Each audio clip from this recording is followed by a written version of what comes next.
A piece of decades-long advice in the music industry has consistently been to not sign to a label, and there's been many examples of this, some even within some artists' songs themselves. But what's never really been fully illuminated for fans of pop, rap, and other kinds of music are the parameters of being signed to a label.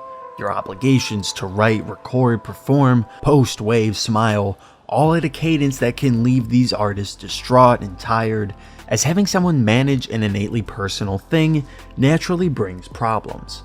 And those problems have seemed to come to light on TikTok as of late through the means of popular artists like Charli XCX, Florence and the Machine, Halsey, and more, who are meeting their label's TikTok requirements by complaining about their label's TikTok requirements. And when artists sign to a label in the 21st century, there is typically a social media component aligned with it. You know, this is something I actually have a personal anecdote from when I spoke with artist Tay Money the other year, in which she explicitly explained to me the obligations that artists like herself, and she is signed to Interscope and Geffen Records, who artists like herself, what they have to post on social media, the amount they have to do, the consistency of it. You know, this is either part of their contract or an obligation that they have to follow up on. And typically, the more popular you get, the more posting you have to do. And she spoke about the anxieties that come with this, especially since it can drain the energy that an artist like Tay Money would use to, perform, make music, and live the life that she's earned by being an artist and being somebody that makes a living off of their work, off of their artistic expression, something that many people kind of have as an aside, as something that is not monetized. But now I've seen more signed, successful artists plastered on my For You page complaining about having to post on TikTok, and the videos have tons of likes and engagement. So is it true authenticity, or are artists taking advantage of the trust in their fans to get more views on social media in an effort to further propel their artistic image in front of potentially new customers? Halsey has been the latest to do it, and their essentially attempt to do this has not seemed very authentic to myself and many others. Because labels are now not allowing artists to release music unless a snippet of it goes viral on TikTok. They're forcing artists who don't want to be on the platform to be on the platform. And to me, this is so frustrating because, again, as someone who loves coming up with ideas for celebrities to do different marketing things to hype up their songs, none of it works if the artist doesn't want to do it. I love what they said about none of it works if the artist doesn't want to do it. And I think that applies to many different facets of this situation. If they don't want to do TikTok, does it work? Well, I think we've seen that maybe it does work if they're complaining about it, if that is true, if they're actually doing that. But, I think labels saw what people like Charli did and what people like Florence did, where they not only make the videos and those videos go crazy on TikTok, but they become memes on Twitter, and they circulate outside of the platform, which is always what someone wants, especially when you're a musician, because, it's essentially it's free for all from then on. It could become a long-standing meme, but at the end of the day, it's meant to propel the image of the artist forward into the forefront on the For You page, consistently up there. And label infiltration on TikTok is nothing new for promotion. A more recent example, looking at Gale specifically, where someone on TikTok did a bit of a deep dive looking at a comment that suggested saying, play this song, which became the ABCDEFU song.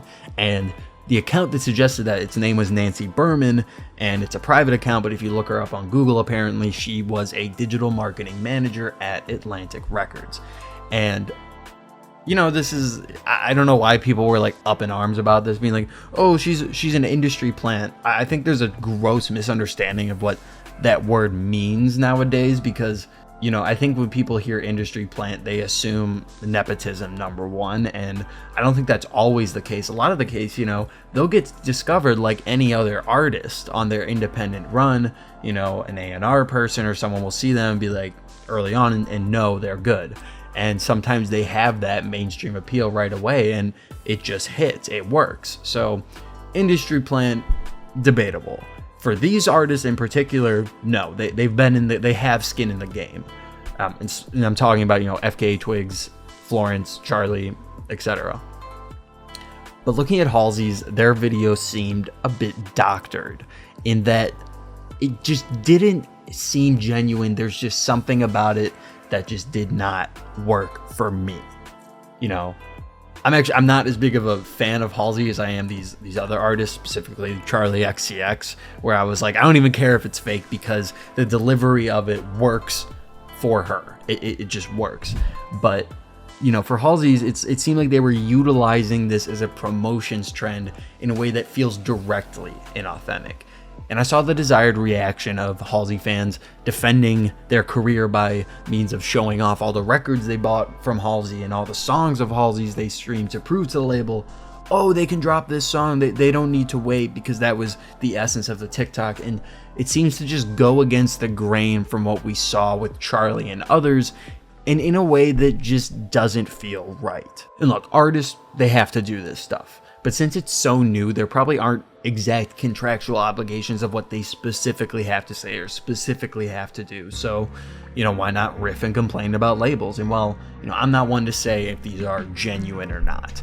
You know, transparency is hugely important, and I think taking advantage of that, especially when you are so esteemed and put up on a pedestal as an artist in terms of having the labels back you, you know, people assume labels are all bad, but labels do a lot for you.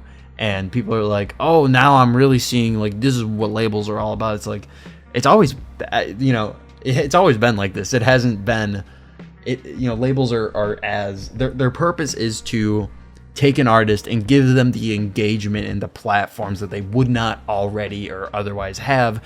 And, you know, some of the takeaways and some of the things you have to do with that are, you know, accept your side of the bargain, that in order for them to promote you, you have to promote yourself. You can't have just a one-sided relationship with an audience unless you are someone like a Kanye West that has already built all of that in their music, and work speaks for itself. But one thing is definitely for sure right now, at least. Labels are desperate and artists are tired. And using your fans by means of tricking them is not cool, so I really hope that that isn't the case. Thank you. Like and subscribe for more. I have some great stuff coming soon. I just wanted to do this video really quickly. But yeah, let me know what you think in the comments, and have a great rest of your week.